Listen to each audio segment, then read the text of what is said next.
I have been sitting at my kitchen table for 3 hours trying to figure out if I overreacted. My son is asleep down the hall. The party is still technically happening at my parents' house 20 minutes from here. My phone has 17 unread messages and I have not opened a single one. Let me tell you what happened. My son's name is Theo. He is 2 years and 4 months old. He is the most important person in my life, and I say that with the full awareness that I am his mother, and that might sound like the obligatory thing a mother says, so let me be more specific. He is funny. He has a way of looking at things that are new to him, new objects, new animals, new people, where he tilts his head slightly to the left before he decides how to feel about them, and it makes him look like a very small scientist gathering data. He loves trucks in the aggressive, all-consuming way that some toddlers love a single thing. He will eat almost anything except peas, which he regards as a personal affront. He makes a sound when he is excited that is somewhere between a squeal and a bark, and that my husband Marcus and I have named the Theo noise, and it is one of our favorite sounds in the world. Theo does not talk yet. Not in full words, not consistently. He has some sounds. Mama, Dada, a few approximations of words that Marcus and I can decode because we live with him and have learned his language.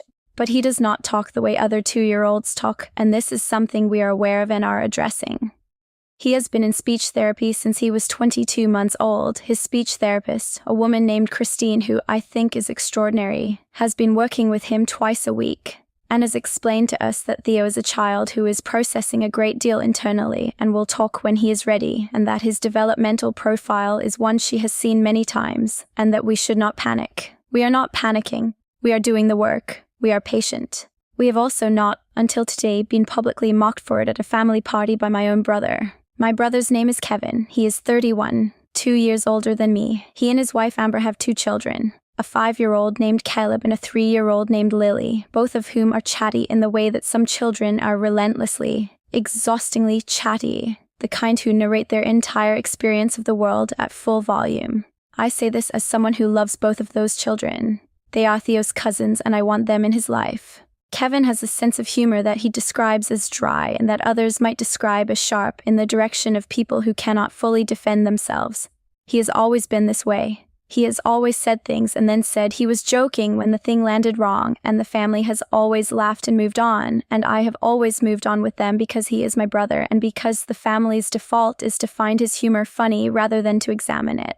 Today was a birthday party for my aunt, my mother's sister, who was turning 60. It was held at my parents' house. There were about 25 people there, a combination of family and my aunt's friends. It was the kind of gathering where children run around the backyard and adults stand in clusters talking, and someone eventually announces that the food is ready. Marcus and I were in the backyard with Theo. Theo was doing his data gathering thing with a garden hose that my father had left coiled near the fence, tilting his head at it, touching it with one finger, pulling back, touching it again. He was absorbed and quiet in the way he gets when he is investigating something. Kevin came out with Caleb and Lily, who immediately ran toward the other children in the yard. He stood next to me. He looked at Theo. He said, "Still not talking?" I said, "He's working on it." Kevin laughed. Not a mean laugh exactly, the laugh of a person who thinks they are about to say something funny. He said, "Caleb was talking full sentences at this age, just saying." I said, "All kids are different." He said, "Sure." And then he paused in the way he pauses before the thing he knows is a little much, the performance of a person arriving at a joke. Or Theo's just the quiet type, the family mute. He said it at a volume that carried. My aunt's friends were nearby. My mother was close. My father was standing at the grill about 10 feet away. Several people heard it. Several people laughed. Not all of them, but enough. My mother made a sound that was somewhere between a laugh and a throat clear, the sound she makes when she knows something is not quite right but does not want to be the one to say so. My father chuckled. Amber, Kevin's wife, did the thing she does when Kevin says something she is not sure about. She looked at her shoes. My aunt, the birthday woman, said, "Kevin, the way you say someone's name when you want them to stop." Kevin said, "What?" "I'm just saying. It's true, isn't it? Kid doesn't talk. I'm not making anything up. I picked up Theo. Theo had not fully registered what was happening, the way toddlers often do not register adult conversations, and he came into my arms in his usual easy way, still looking back over my shoulder at the garden hose with his scientist expression. I said, "We're going home." Kevin said, "Come on, it was a joke." I said, I know. I went inside. I got our bag. I said goodbye to my aunt briefly and said happy birthday and that I was sorry to leave early and that I would call her this week. She looked at me with an expression of genuine apology on my behalf, which is a generous thing to feel at your own birthday party. I found Marcus, who had been inside getting a drink and had missed the garden hose moment, and I told him quickly what had happened, and he looked at me and then at Theo and said, "Let's go." My mother caught us at the door. She said, "You're leaving? Because of Kevin?" "He was just joking. He didn't mean anything by it," I said. "I know he didn't mean it to be cruel. That's actually the part that bothers me more." She said, "He was just telling the truth. Theo doesn't talk yet." I stood at the door with my son on my hip and I looked at my mother. I said, "Calling my child mute in front of a group of people and laughing about it is not just telling the truth. I'll talk to you later." I left. Now I'm at my kitchen table. Theo is asleep. Marcus is making tea in the kitchen behind me and not saying anything because he understands when I need to process before I talk. The 17 messages on my phone are probably my mother, Kevin, maybe Amber, maybe one of my aunts, possibly my father, though he does not text much. Let me tell you what I am feeling, because I think the feeling is more complex than just anger and I want to be honest about the complexity. I am angry. That is real, and it is the top layer, and it is the easiest one to name. The image of my brother looking at my son with a performing humor expression and saying the family mute while people laughed. That image is going to sit in me for a long time. I am angry at Kevin. I am angry at my parents for laughing. I am angry at the general collective casual cruelty of a room of adults finding it funny that a 2-year-old child does not talk yet. Underneath the anger, there is something else. There is fear because Theo's speech development is something I think about every single day and something Marcus and I have had careful, honest conversations with Christine about, and the fear that lives under those conversations, the fear that sits at the back of everything, is not something I can afford to have aired as a punchline at a family party by someone who has not attended a single speech therapy session, who has not sat in Christine's office learning how to prompt language development at home, who has not watched his own child carefully for signs of frustration when he cannot communicate what he needs. Kevin has not done any of that. Kevin stood in my parents' backyard and made a joke of the thing I am afraid of in front of my child. That is the part that broke through the anger and made me pick up Theo and leave rather than standing there and managing myself into a better response. The fear being laughed at by my own family. And then there is a third layer, under the anger and the fear, which is grief. Because the thing my mother said at the door, "He was just telling the truth," is the thing that is sitting with me most heavily right now. She was defending Kevin. In the moment when I was leaving a family party because her son had publicly mocked her grandson, she was defending her son. And I know that is what mothers do, and I know it is not personal, and I know I do that kind of protective reflex too. But I also know that I was standing in front of her holding Theo on my hip, and she chose the wrong person to protect in that moment. And that choice tells me something about the hierarchy of this family that I have been half knowing for a long time. I am going to tell you about Marcus for a moment, because he is not a peripheral figure in this story and he deserves to be described. Marcus is 32. He has been Theo's father since the moment Theo existed, and he is the kind of father I did not know was possible until I saw him do it. He takes Theo to speech therapy on the weeks when I cannot because of work. He has read more about late talking in toddlers than I have, which is saying something because I have read a great deal. He has a patience with Theo's communication that comes from deep understanding rather than performance. He waits. He does not rush Theo toward words. He sits in the silence of their time together and lets it be whatever it is. Marcus does not have a good relationship with Kevin, which has been a source of some friction in our marriage because I have always tried to maintain the peace and Marcus has always had a clearer eye about what the peace was costing. After I told him what Kevin had said in the car, he was quiet for a moment. Then he said, "You know, this isn't the first time he said something about Theo." I said, "I know." He said, "I want to talk about what we're going to do, not tonight, but this week." I said, "Okay."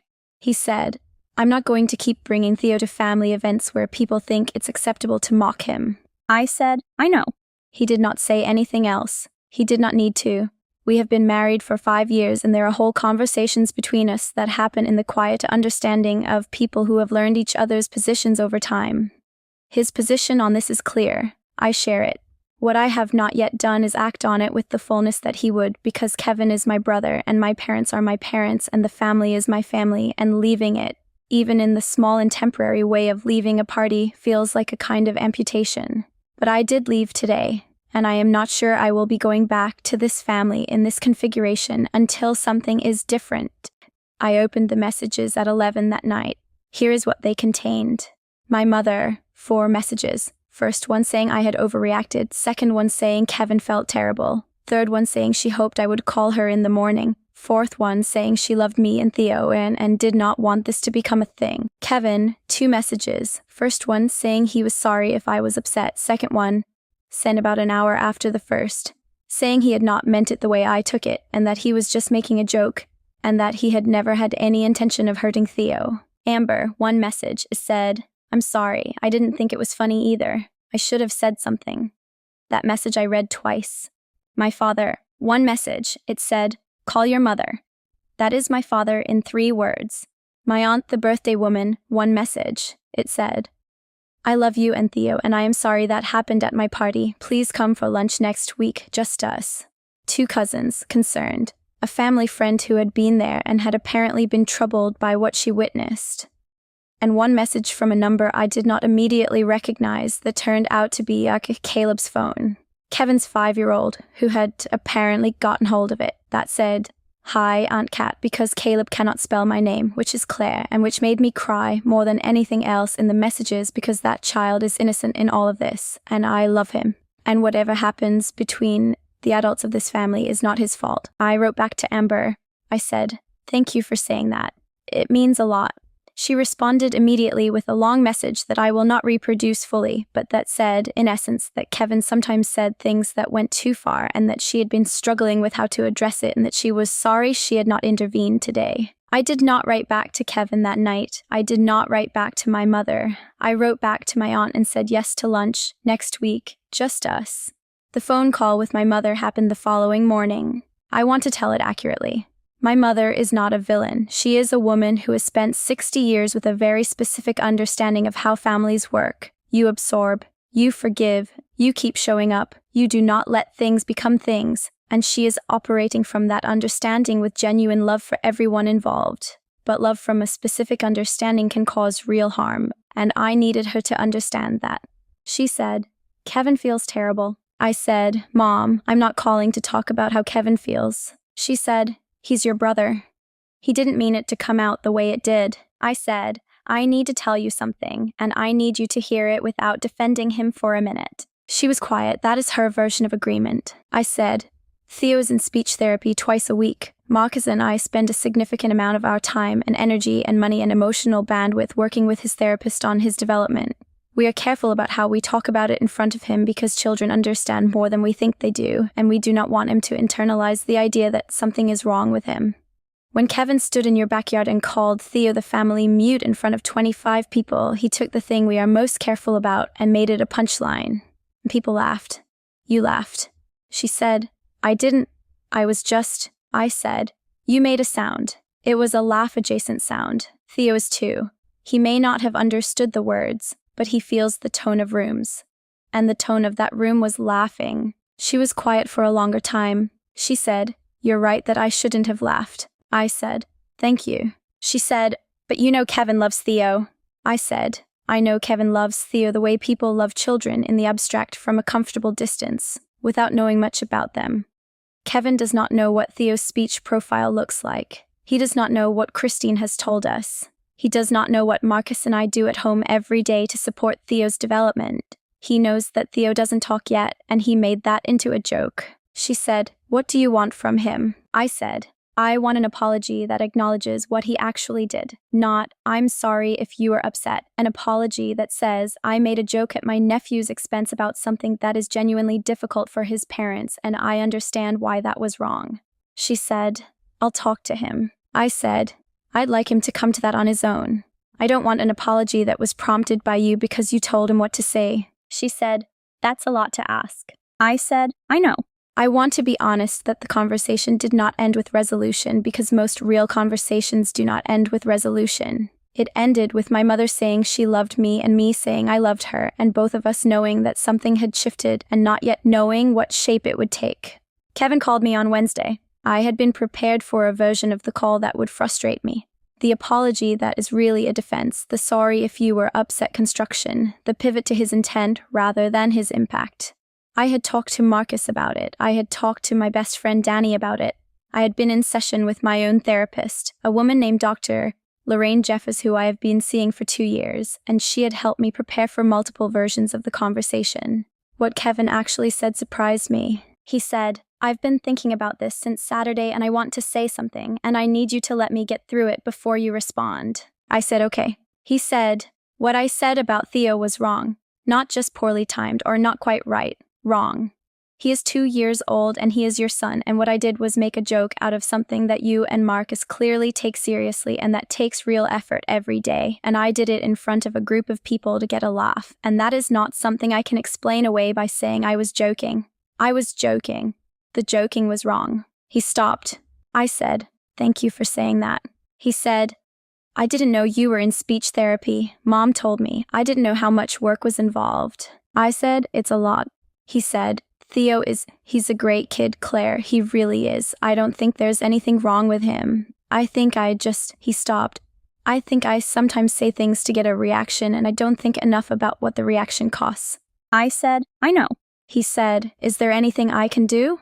That phrase, that question, I had heard it before in a different story, in a different family, but it landed the same way, as the evidence of someone who, even imperfectly, is trying to find their way towards something better. I said, "Come to Theo's birthday next month. Come as his uncle who is actually trying to know him, not as someone who is performing family and making jokes about him." He said, "Okay." I said, "And don't ever do that again." He said, "I won't." I don't know if that is true. People make promises in the aftermath of having done something wrong with the full sincerity available to them in that moment, and then time passes, and the sincerity is harder to maintain, and old patterns reassert. I know this. I am not operating on certainty that Kevin will never say something careless again. I am operating on the evidence that he was capable of a genuine apology without being told what to say, which is more than I had expected, and which I am choosing to receive as a starting place. Theo's birthday was the following month. Kevin came. He brought Caleb and Lily and a truck that he had clearly spent real time choosing. Not a generic gift wrap and done truck, but a specific kind that Theo had apparently been fixated on in some video Amber had seen on my Instagram. He got down on the floor with Theo and they played with it together for about 20 minutes. Theo in full truck investigation mode and Kevin following his lead, patient and present in a way I had not seen from him before with my son. At one point, Theo made the Theo noise and the excited squeal bark that Marcus and I love. Kevin looked up at me with an expression that was not performance, not the setting up a joke expression. It was just delight. He said, "What was that?" I said, "That's what he does when he's really happy about something." Kevin said, "I love that." I said, "Me too." It was a small thing. It was also the first time my brother had expressed love for something specific about my son rather than for the idea of my son. I noted it and held it and did not make a big deal of it because making a big deal of it would have made it smaller. I want to talk about what happened after the party more broadly because the party was a single event, but it revealed something about the family pattern that I have been sitting with for months and that I think deserves to be said. The pattern is this: Kevin says things. People laugh or look at their shoes or make a laugh-adjacent sound. Kevin is not required to examine the things he says because the things he says are received as humor, and humor in our family has always been given latitude that other kinds of speech are not given. He has been doing this his whole life. The joke that diminishes, the observation that lands as cruelty dressed as honesty, the truth-telling that uses truth as cover for unkindness. I have laughed at his jokes for 31 years. I have moved on. I have been the person at the table who found it easier to go along than to name what was happening. I stopped being that person on the Saturday afternoon when he called my 2-year-old son the family mute. I stopped being that person when I picked up Theo and walked inside and said we were going home. And in stopping, I discovered something that I think is the most important part of this whole story. The leaving was harder than I expected, and also exactly right.